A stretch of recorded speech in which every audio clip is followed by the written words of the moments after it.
Welcome to C100 Global Wisdom Talks, the podcast where we explore transformative ideas and practical strategies for entrepreneurial families navigating the complex worlds of family wealth, family offices, and governance.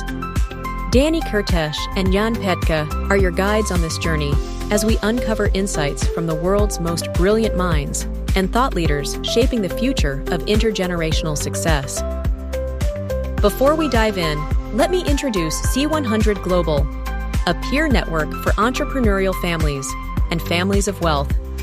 Our mission is to empower families to build meaningful legacies and become thriving 100-year families through a focus on dynamics, governance, and strategic collaboration.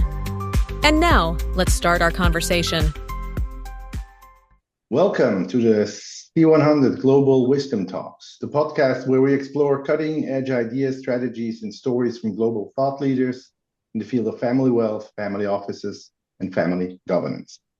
I'm Danny Curtis, co-founder of C100, and I give you to Jan. Jan? Yeah, so welcome everyone, and very warm welcome to everyone. I'm Jan Petka. I'm also the co-founder of C100. And I'm quite excited that we have Jen Risher today in the talk. And before we jump in, Jen, it would be great if you can introduce yourself a little bit in brief, and where do you come from, and what makes you challenging and exciting to be on the talk today?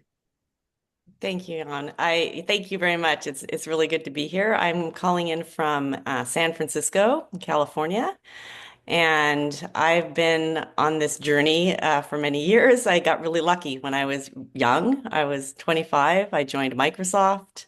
That's where I met my husband. He went on to work at a small startup that was selling books on the internet and ended up being the 37th employee at Amazon. So we were in our early 30s, and suddenly we had really more money than we could wrap our heads around. So I ended up writing a book about this experience. Yeah, and I can clearly recommend everyone should read this book. It's called We Need to Talk, a Memoir about Wealth. And for all listeners and for all viewers, we will put the link in the show notes that potentially more viewers will buy your book. So, Jen, you have an interesting story, and I will call you just that you are the typical example of an immigrant into wealth, right? You have a journey behind, in the circumstances what you mentioned previously, that you and your husband was working in Microsoft. And can you describe a little bit what was the first feeling if the money hits your bank account? Yes. Well, you mentioned this kind of immigrant to wealth. I think being inside wealth feels a lot different than it looks from the outside when you're looking in. And so I think it's a really apt metaphor for kind of how it feels to enter this, quote, paradise and recognize that, wow, it's not exactly what everyone else believes it to be.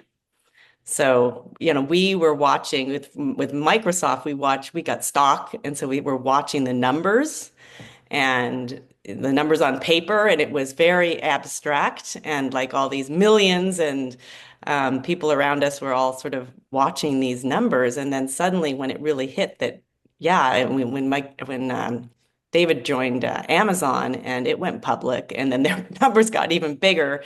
For a long time, I just didn't recognize it as real.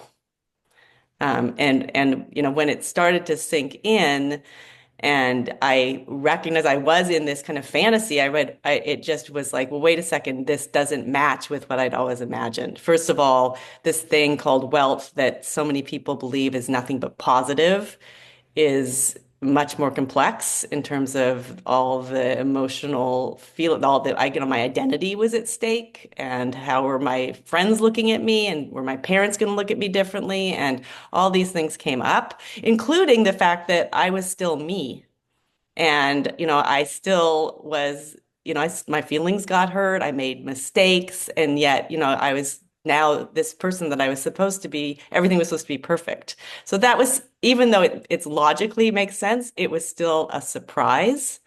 Um, and then there was no one to talk to about this feeling because I went from a world where everyone was sharing the same experiences to a world where I felt very alone.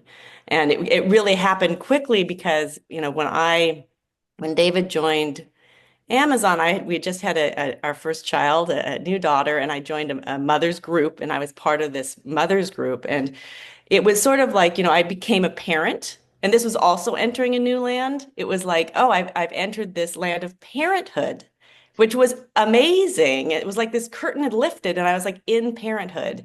And I was shocked by how much I loved my daughter. It was like this whole new world. And there were all these other women in that world with me. We all had similar experiences, similar emotions, lots of ups and downs. How are we going to get our babies to sleep through the night? And what do you do when they're crying? And, all the questions, the highs and the lows, we shared. And I felt a sense of belonging with that mother's group. And at the same time, this other curtain had lifted. I was in this land of wealth. And in that space, really, there was silence. And I didn't want anyone in my mother's group to know. I spent a lot of time trying to keep our money hidden and secret. And I didn't do that because I was worried about people liking me for my money. I was really worried about people hating me for it, othering me for it, judging me for it. And so I felt like any other new mom, and I wanted to be in that space as a new mother. And I felt that if they knew about what we had, they would see my money first and not see me. So that experience was, I was in this space where I had no one to talk to. Plus, I was trying not to show what was really going on in my life, which obviously can be exhausting, and not very satisfying. And, living with secrets is very difficult.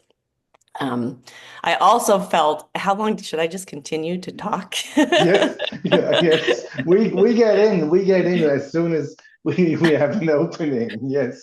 Because I could go on and on because I Mm. think, when this whole notion of like, entering this new land, I think we all look at it from the outside, and what we see is what society sees is glamour and glitz, or we villainize it, and it has this certain aura and image. And the visible wealth, at least in the United States, is very flaunting and it's like the Kardashians and the Real Housewives and shows like Succession or White Lotus. And now it's like the tech bro billionaire and that Elon Musk is the face of wealth now. So it's like everyone believes that that equals wealth. And yes, it does. There's a small sliver of the world that is that and that, but they don't see the 98% of people who are not movie stars or flaunting or socialites or in the news. But we only see what's in the news and in the media, and so you start to believe that and buy into it. And I had bought into it because one of the feelings that came up for me is, oh no, I don't want to become obnoxious. Am I going to become this, what I had always thought rich was? I had my own biases. I actually had become what I was prejudiced against. So there was that. Let me jump in there because I was asking myself where to start and where to, ask the first question to figure out where in this journey or at what point of this journey you started to see yourself as wealthy, and coming with that, exactly as you described before, at what point did you start judging yourself to the reality, to the picture that you had in mind, what would be if one day we would be rich or we would have this money? I mean, you said it before, there are a lot of people who have uh, ideas how people behave when they're wealthy or how they are when they're wealthy. And sometimes you strive to have this wealth, but you're not totally clear what it really means. So when was this moment of like self-reflection hitting in, or what happened I think it happened yesterday. I mean, it took a then? long time, right? It was still this thing separate from me because I wasn't that person. And trying to kind of bring myself into the reality I mean, it took me writing a book and really, I mean, the writing process of looking at all the emotions that came up. Who was I? My identity. I mean, I mean, we all have a money identity. We all have a money story. Everyone does because it's the money story, it's like what you learn growing up as a child because you take from your parents their attitude towards money, the way they handle money. You kind of learn about saving or spending or giving if you learn anything about those things. And so you take that with you as you leave home and enter the world.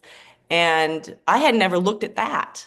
Like who was I think we're kind of on autopilot around our habits and beliefs around money, which means we're reacting. We get triggered by emotions and we react. So my reaction was always save, be my self-worth or self-image was someone who was frugal, responsible, didn't spend big. That made me good. So it was very wrapped up in my identity. And even today, if I'm late for a meeting and I'm driving around, I don't just zoom into the nearest parking lot and pay for parking. I still find myself searching the street for a free spot. And then I have to remind myself, oh yeah, okay, why am I doing that? I'm still a good person. It's still okay. I can afford it. All these things to just park in the lot and pay. These things come up all the time. So it took a long time to really kind of recognize all the things that I was carrying with me from the past and accept all the things that were coming at me with my new reality and find my own personal comfort with who I was. It doesn't mean becoming, some other image of wealth because they're out there, those images, but they're all pretty ugly. And I think it makes it very difficult to have wealth because I don't think in all the shows and movies and things you read, there's any really good character, any real nice person, any positive image. We see a lot of negative, or we see something that's fun to hate, something that's fun to idolize, or something that's fun to, there's always that distance. And that's what I think that distance is what I found the most difficult to kind of grapple with and find for myself. Who am I? Who am I with this wealth? That I can't find it outside of myself. So I have to find it through getting comfortable with my money story and with what we had. When was the first moment when you had to have a difficult conversation within the family or with the friends about the situation? Maybe you were triggered, maybe they were triggered, maybe you were perceived differently or had the impression you were. When was the first time when it was not just about yourself, but all of a sudden about the picture that people see in you that Hmm. somehow didn't match anymore? Yeah. I think I deflected those things a lot for a long time. Like friends, oh, must be nice. Or, oh, you wouldn't understand. The distancing that you're other, you're not me. So those comments or things came towards me, or, oh, you're being so generous, or things that felt like you aren't really seeing me. Um, I tell this story a lot about my brother, and that was and when I finally had the conversation about money with him, like it was, one of the things that came up was what do we do with my parent? First of all, with my parents, they were always sort of wary of those wealthy people. They had a sort of negative, especially my mother had a very negative view, and so I just didn't feel I could talk to her about it, and she didn't talk to me. We just ignored this fact that suddenly we had clearly more money. Well, it didn't just suddenly, it's like we still lived in the same house and there was no obvious thing that changed. Um, And so she never kind of came to me, I never came to her. But we were thinking, especially with David's mother, who was a single mom, what do we do for our parents? What do we give them money? How does that work? What does that feel like? It brought up, it wasn't just like, oh, that's easy, we'll just give them money because of all the other pieces wrapped up in that. And when we gave to David's mother, um, we started to give her money every year, and it was sort of always felt a little bit like, well, there's never enough. We're never doing enough. It had that sort of feel to it. Really, what she wanted was David to call her every day. I mean, so there was that. But we were never doing enough. Meanwhile, we were starting to give to my parents, and it felt like they don't want our handout. We don't want it. It was a little negative. They didn't want it. And with my brother, um, he went into the Peace Corps after college, and he was a teacher, and it was a point where he wanted to buy a house, and we tried to give him money towards that down payment, which was in and of itself difficult to actually, because when I give money, I'm saying I have this money, and implicit in this gift is I have this money and I'm going to give it to you. Like that is that brings up a lot. And so I offered him the money and he refused it. He said he wanted to live within his own means, which hurt my feelings. And so there was a lot there.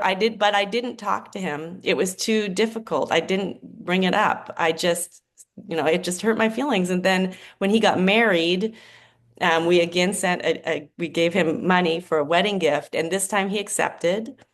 And then when he had his first child, we gave him money again, and he thanked us for it and accepted that. And we started to give him money every year. And we'd write a check, and then over the course of years, he just stopped even acknowledging our gift. And so I'd write the check, I would sort of disappear into a void, I would never hear anything. And I told myself stories about that. I told myself, well, he's, embarrassed, or he thinks, we have so much money, it just isn't meaningful to us. But I also felt resentful and a bit taken for granted. And so I just one year didn't send a check. And when my brother and I were communicating over email, he said at the end of a note, like, I wonder if a certain year-end check is just late in the mail. Is it? And I read that, and I really upset me, and I was angry. But I knew I was writing this book. And so I'm like, we need to talk about this. And it really required me sitting down and figuring out what I was feeling, what I hoped to achieve. And we got on the phone, and I mean, again, my feelings were hurt. And I just said, my feelings are hurt. You haven't even really acknowledged or thanked us for the gifts that we're giving you. And he apologized right away. Like he said, he hadn't recognized that he was thankful, and he felt like, I thought it was easier for you if I didn't say anything about the money. So that made sense to me, given how we grew up. Money wasn't to be talked about. Having a lot wasn't good. So it was like that made sense. And so then when we were talking, we were connecting as two people. That kind of is what put money in its place as a tool, as something we could talk about, and that was the first time I asked him, I don't care what you're doing with the money, but what are you doing with it? I want to know. And he said, we don't need this money, but it's so appreciated and it's so helpful. So that was, we connected as two humans. And then money was like a tool that we had. And that's that. And, it's interesting because that was many, many years ago. And I can see how I've changed. My priorities have changed. What I care about has changed. What triggers me has changed. And we've continued to send him checks. And the couple Christmases ago, we sent a check, the $20,000, but also I sent a $300 check and a card saying, this is for a dinner. You go out and have a nice date with your wife and enjoy. And so those were sent off. And he sent me like pictures of them on their date. Thank you so much. This was wonderful. She sent me a picture. So a lot of thanks for the $300 check, but not a larger one. So it was like, okay, that's funny. So that's a great view what you give us. And It comes in my mind. I had a great discussion with a wealth creator. He was in a similar position as you are, and he told me in quite interesting point he have never imagined. And he said to me, Jan, can you imagine the money hits our bank account? And from this day, there was so many tension in our marriage because my wife had a very, very different perspective on money, on her life, and also on myself. And that brings me to the question, can you share a little bit, let's say, these emotional part between you and your husband?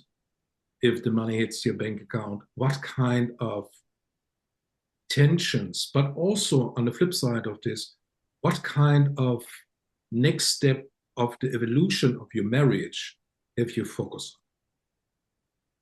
Yeah, it's a great question. I mean, I think it gets back to what I was talking about money stories. Like we have to understand our own, and it gives us more empathy for our partner because that partner and our children have different money stories than we do. And so recognizing that I think is really important because, one woman might think, oh, my husband's spending a lot of money. That's really upsetting me. And another woman might say, my husband's, not spending enough money and that's upsetting me. Like it's like it can be like many, many different things because I mean, money is emotional.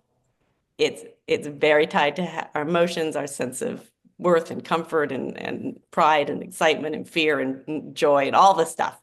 So for me, I feel very fortunate because while our money stories are quite different, they're similar enough. My husband was raised by a single mom. They didn't have a lot of money at all, but money kind of wasn't a thing. So it just didn't exist for like I remember one of the things we talked about early on is there was a 501, there was a 401k plan at Microsoft, and I maxed it out. Like, of course, I was putting money to it, and he hadn't. He hadn't put money, and it's like this is giving money away. This is the most obvious thing to do. You've just gone to business school. Why? How can this be? But he was coming from a place where I wasn't sure I was going to make it through the month. Like I never had like a lot of money, so I never really learned about saving it or stretching it or how to. So that was interesting. But our attitude towards money is very similar. I'd say he cares a lot less about money than I do. And I don't even think of myself as caring that much about money, but he really doesn't care about money. And his attitude has been really helpful to me to let go a little. I mean, that whole feeling of save, save, save, hold on tightly. That like gripping, it's not helpful to me. It's not helpful to our relationship. But it's really been refreshing to see how he's able to enjoy money in a way that I mean, and yet it's I just feel, I guess, that we are fortunate to have a very similar view. And in the end, I think his ability to spend and to give and his generosity has helped propel me forward into mine.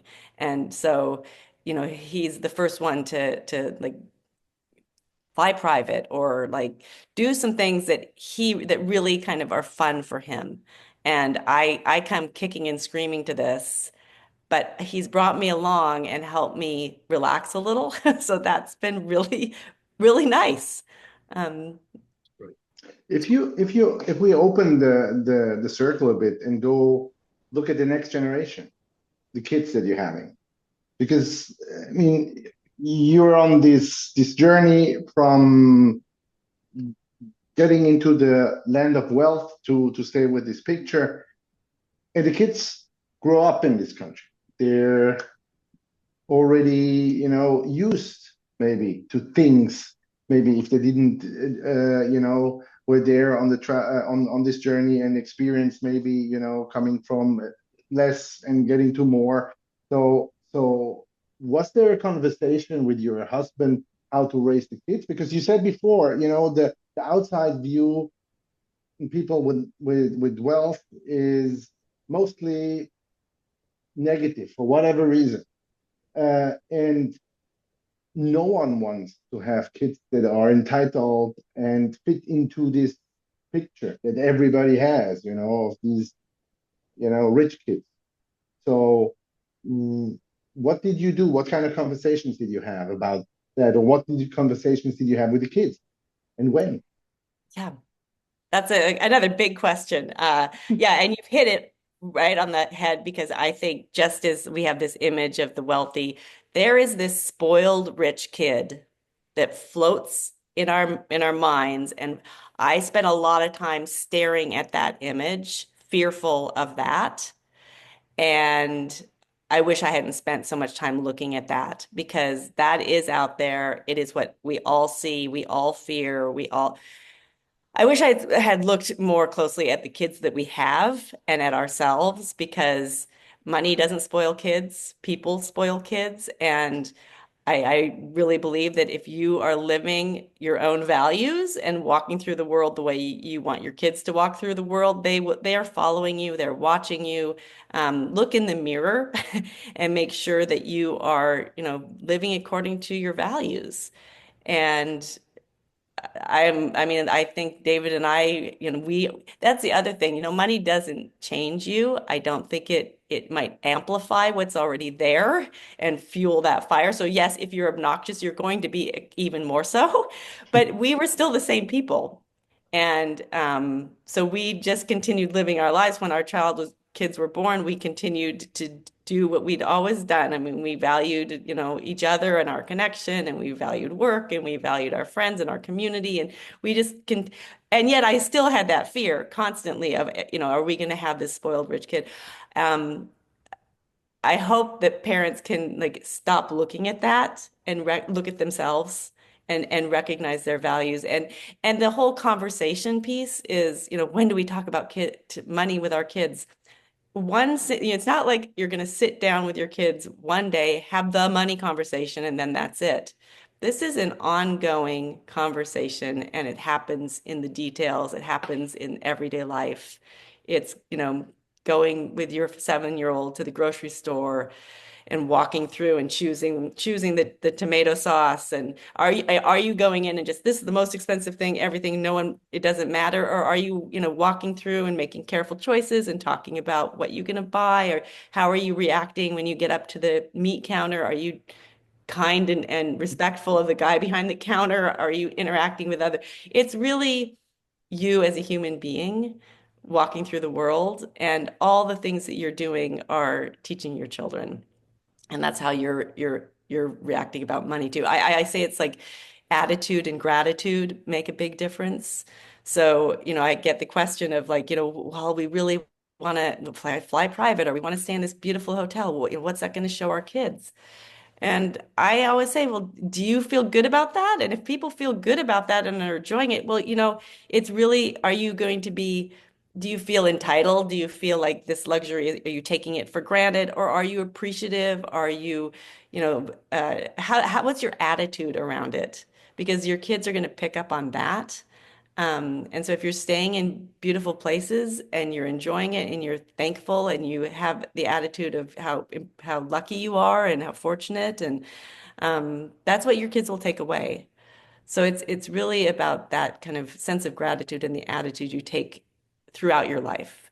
I think that's going to impact your kids. All that to say that, we didn't do it perfectly. So it's like, there was that moment, even though we always said we're very fortunate and you're lucky to be able to do this. We're all lucky to be able to do this. And there was a moment where we felt like we needed to talk about money with our kids in a new way. And that was when our first daughter was going off to college. And it really was overwhelming to imagine having that conversation because it feels like I was worried it would feel like a burden. I didn't know how they would handle that. Like all my own worries about it, I was putting onto my kids. And so it was the most helpful. And my husband did this. He's like, well, let's ask other people what they've done. And it was really amazing that he sent an email to a couple people kind of a little bit ahead of us and in the same kind of world. Do you want to sit down at dinner and have a conversation about how you've talked to your kids about money? boom, instantly, yes, we want to have dinner. We had like 3 dinners and we spent like hours talking about this. And it was so helpful because it normalized the situation. It wasn't, talking just anybody, you get the feel of like, well, I wish that's a problem I wish I had. So you can't really, it's not something you can talk about with other people who aren't living the experience. And so talking with people who are in the same, living that experience, it just normalized and it kind of put money in its place again, like as a tool. So one of the couples had been very formal. They wrote a letter to each, they had 2 daughters. They wrote a letter to their daughters explaining about a trust that they had set up, about the money they had set aside for college. They introduced their daughters to their financial advisor and said, "This is your relationship." And so they're quite formal about it. Another couple they had 3 kids and they had kind of thought a long time about, do we tailor gifts to each of our children? They wanted to do something around housing, and ended up giving a big chunk of money to each of their kids, same amount. And each of their kids had handled it differently. One bought a big house, one bought a smaller house and put money in it. So that was interesting. It's just data. It's like just information that you would normally in any other situation just talk to someone about, like, okay, how are you handling your older parents? What are you doing? Like I mean, that's how I gather information. I talk to everyone I know about a situation. So it was just gathering data for us. And the other couple we talked to was basically like, well, this is our money. It's not our kids' money. They're going to have to make their own money. Again, just a different approach and recognizing that there are different approaches, there are different ways of doing things. We kind of took some ideas from people. So when we sat down with our kids, we really liked the idea of talking about putting money aside for their college. So we talked to them about that we had put money aside for college. We had also put money aside in a trust for them, so they had that money. But we ended up over dinner talking about that money for college, um, and our daughters were talking to each other. It's like, well, what if we don't? It was like enough. We thought at the time, actually, it was enough money for college and graduate school. It wasn't that much, wasn't enough for graduate school. Things have gone up. But they were interested in that. Like, what if we don't go to graduate school? What will happen to that money? And that was the first time we realized, well, it's really important to listen to our kids because we didn't know the answer to that question. So we were like, well, I don't know. What do you think we should do? And so we kind of had that conversation. Well, maybe we could give it to a cousin, or we started that conversation, and that was the first of many more formalized conversations around money. We started to have like these dinners where we'd say, tonight we're going to talk about money, and so it's been really helpful. And mostly when we've had those kind of more formal conversations, it's been a lot more about it's really awkward with a friend, or our daughter at one point was working in New York and she was working kind of with jewelry making, and she was sitting around a table with a bunch of coworkers. They were kind of making, and she's like, it was the holidays. Everyone was complaining about how expensive it is to live in New York. They couldn't afford, and she was sitting there and she was thinking, she felt really guilty. She's like, I don't even need this job, and really felt like a weight there. And her being able to express that to us. I mean, of course, as a mom, I want to fix it, but you gotta like just allow that feeling of the guilt and the, not knowing what to do with that. It gave them, I think it's so important to give your kids space to express the feelings around this and to honor those feelings. And, there aren't always answers of what you should do. We do talk, I mean, guilt is not going to help her. It's not going to help her friends. And then, our other daughter was saying, she has a hard time like buying coffee for another friend. Whereas our older daughter, oh, I really like it when if I want to go out and I have a friend who can't afford to, I've never had a bad experience saying, hey, it's on me, drinks are on me. It's just, so them hearing from each other is helpful. Us hearing from them is helpful. Uh, we, I think because we came into wealth so young, I am a big believer in talking to our kids about numbers, making sure they understand what they have. And it was during COVID, we asked that we asked them if they wanted to know how much they had in their trust. And that was a very interesting conversation too. Again, they talked to each other. Well, what do you think? What do you think? Like, and basically the feeling was, it's nice to know that we have a lot of money, but if we know the number, it starts to feel like a big responsibility. So they were questioning, do we want to know the number? I don't, and our older daughter was more like, well, I don't think I want to know. And our younger daughter was more curious. So in the end, we told them how much they had in their trusts, and then we gave them an assignment of talking to each other about that. And then coming back and we'll have a conversation as a family. How do you feel about it? And so I think it's so important to not, it's easy to feel fearful about those conversations because we've never had them before. We are not accustomed to talking about money. It's a taboo subject. I grew up, it was impolite. We do not discuss it. So it's going to be messy and we don't know what we're doing, but that's okay because I think it's always or often or usually about how we're feeling, our emotions, our connections with each other, what we hope for our kids. The money's just a layer on that. And so talking about the money and finding out what's underneath it is just so important because on the other side of that conversation is really a chance to connect and to put money, in its place again, where, just this is an incredible tool and it's very powerful. And how are we going to use it? How are we going to use it well for ourselves? How are we going to use it well for the world? Um, Yeah. I'll stop there. Yes. No, I want to bring up a question in regard to these conversations. I mean, you are a young family, basically, or quite young We family were. you were. um, there are there are still with us the boomer generation that is now in the process of transferring their wealth, their enterprises, and they're having much more trouble with these kind of conversations. This is what we feel. I mean, we're also sitting in Europe, to be honest, and there these conversations are even harder sometimes, depending on how you grew up. But there's this famous saying, you don't talk about money. I mean, there's even a saying in some parts of Europe where you say you don't talk about money, you have money, especially to emphasize that if you have, you don't talk about it.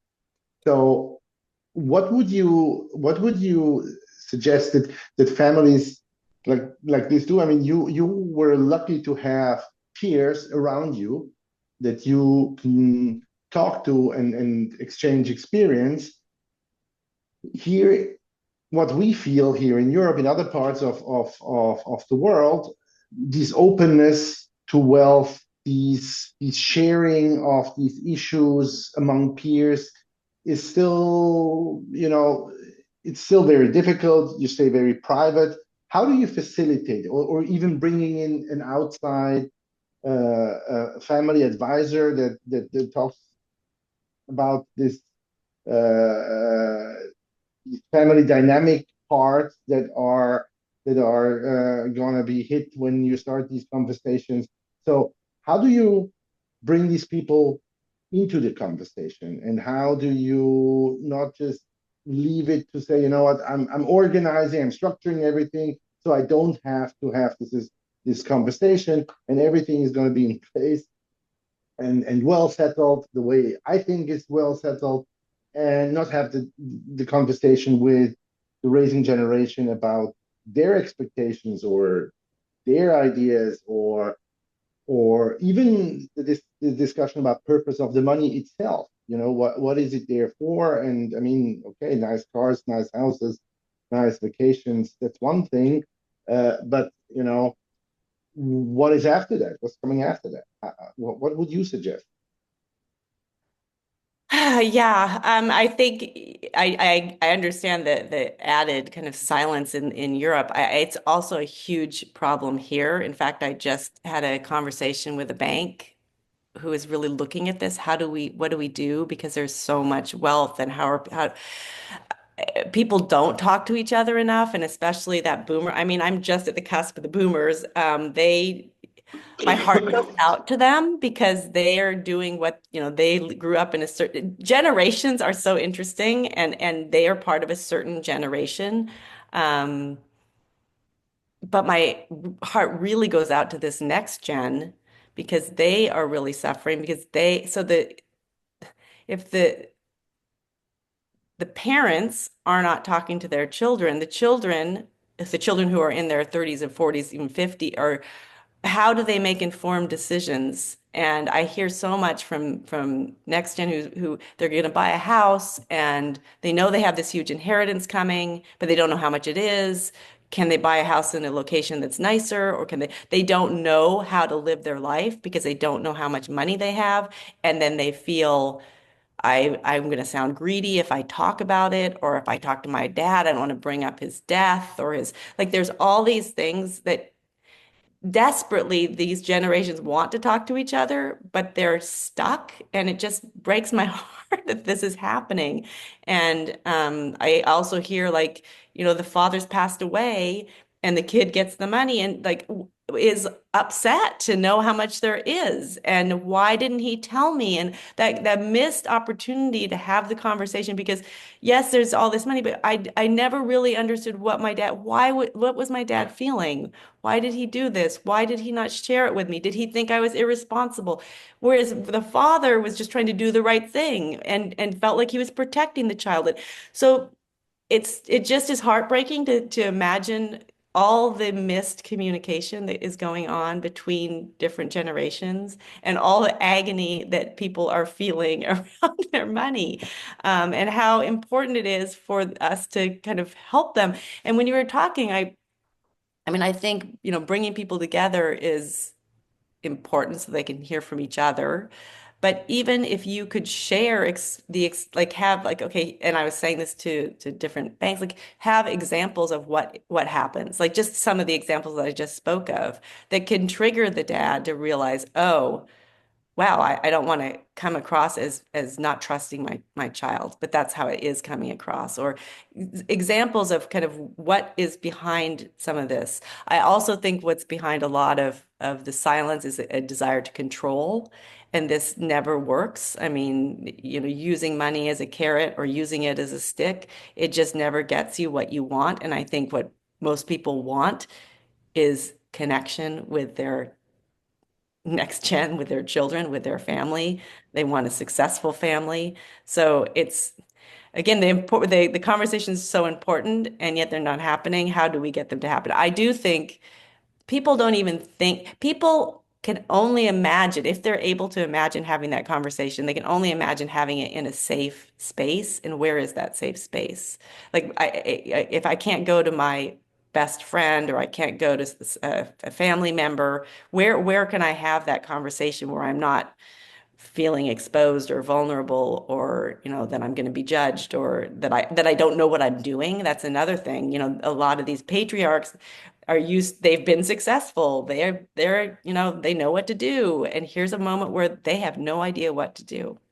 And so that's a very vulnerable place. So I think if you can find people who can come and help mediate these conversations, and the conversation is ultimately about the feelings behind the money and the connections between a father and a son, or a mother and her daughter, or so I think it's really human connections that we're talking about here. So that's why I have a lot of empathy for it. And I think it starts with acknowledging and validating these feelings, that they are real, and and people have probably been holding them for a long time, the silence and the kind of not talking about money because it's so deep. Um, I'm not sure I've answered your question, but there's just so much in there. Jen, I would come just I would ask just a final round of questions from my side. You have emphasized these point of, I would call it the power of peer groups, right? That you are just joining a group where you can explain your challenges and you feel not alone. Because in many cases you think, okay, I'm the only one that I have this challenge or this kind of problem, and you you never imagined that there are, let's say, 10 or 100 or 1,000, 10,000 or million people out there with similar challenges, and they can help you. And my question is on this point, have you ever considered, you and your husband as well, to join this kind of peer groups, what's existing, I mean, mainly in the US? And what kind of experience do you have inside from these peer groups? You know, there aren't many of those peer groups. There are a few around a specific area, and it often comes to philanthropy.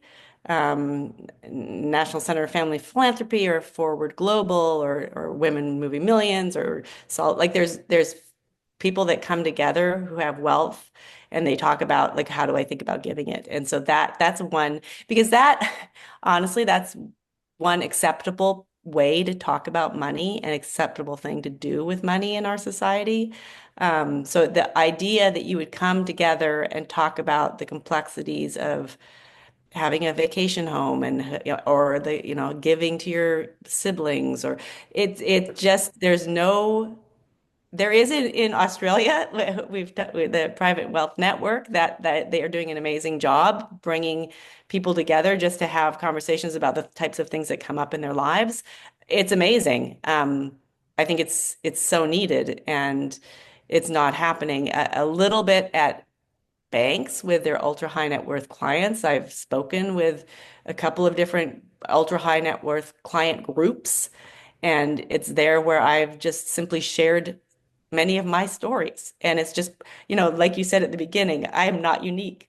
My experiences, my emotions, the things that I've gone through are so not unique. It's like such, and many people read my book and say, how did you know what I was feeling? And everything you're saying resonated with me. The unique piece is that I'm actually talking about it and I'm acknowledging it. And I think it's because I think it's so needed and so powerful to help individuals, to help families, to help communities. Ultimately, I feel like it's really needed to help our world that is so divided and to kind of um, yeah, I wish there were more bringing together of peers. I'm advocating for that. I also think it's important for just, people who have seen different families, bankers, like people, wealth advisors or philanthropic advisors, they've seen many examples. They've seen this play out in families. They know the various stories.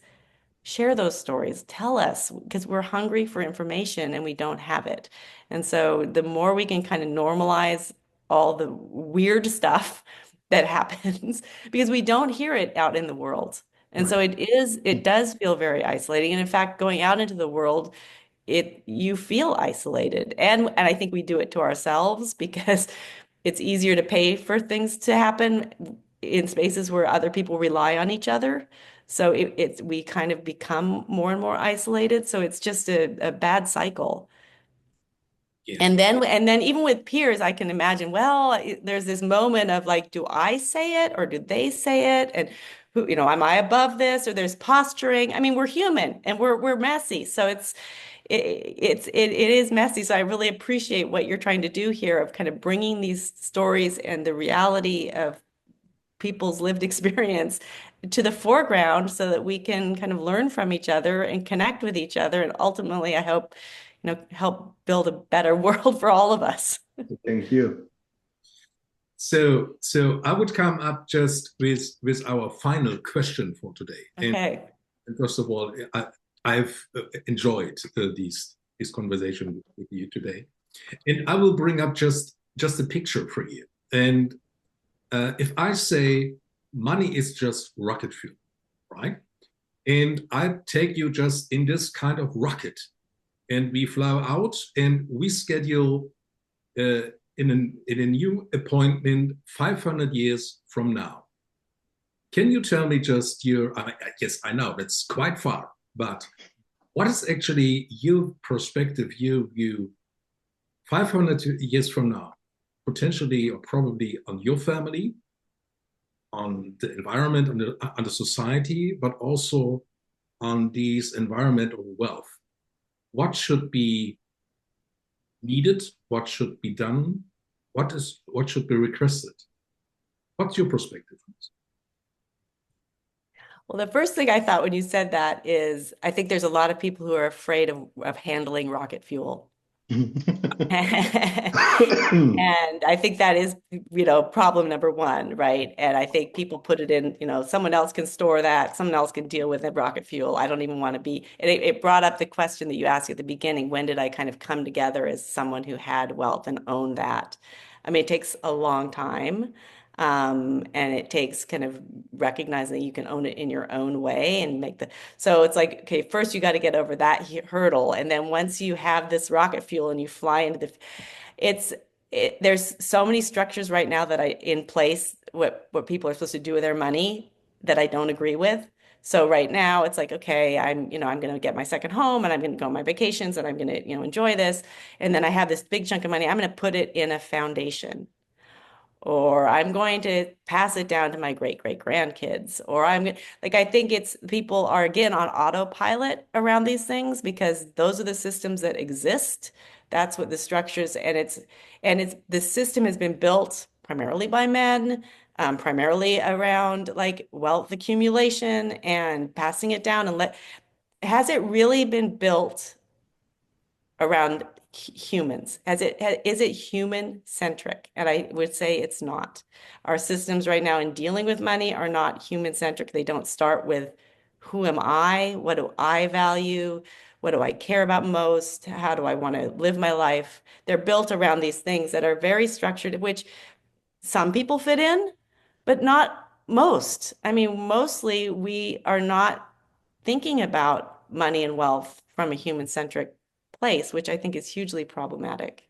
And so I guess I would start by taking that rocket fuel and kind of looking at it and examining it and like getting clear about it now so that we can create what we want to see for ourselves, for our children, and for our society. Because right now, I think the huge divide, the economic divide, that is hurting us all. It hurts me. I mean, we are only as strong as our weakest part. We are interconnected. So as long as someone's suffering, it hurts me. And so I have to be very selfish and figure out how am I going to feel good. And, for me, it's not, spending a lot of energy and time figuring out how I'm going to keep hold of my money. It's how am I going to create a world that feels more equitable and more fun and more, fair for everybody. So I think we need to take a really hard look at the world we have before we rocket off into space. Thank you very much for your thoughts. It was an incredible conversation. There are so many things that we could go on and into depth, and maybe we do that in another talk. I mean, there are so many small points that could have, another conversation all around. So, but for tonight or for today, thank you very much for being our guest, Jen, and hope to see you another time here on our Wisdom Talks. Thank you so much. It's been a lot of fun. It's one of my favorite topics, so I could talk for a long time. Thank you. And best greetings to San Francisco. Thank you for tuning in to C100 Global Wisdom Talks. If you found today's conversation valuable, be sure to subscribe, leave a review, and share it with others who might benefit. For more resources and insights, visit www.cu100global.com.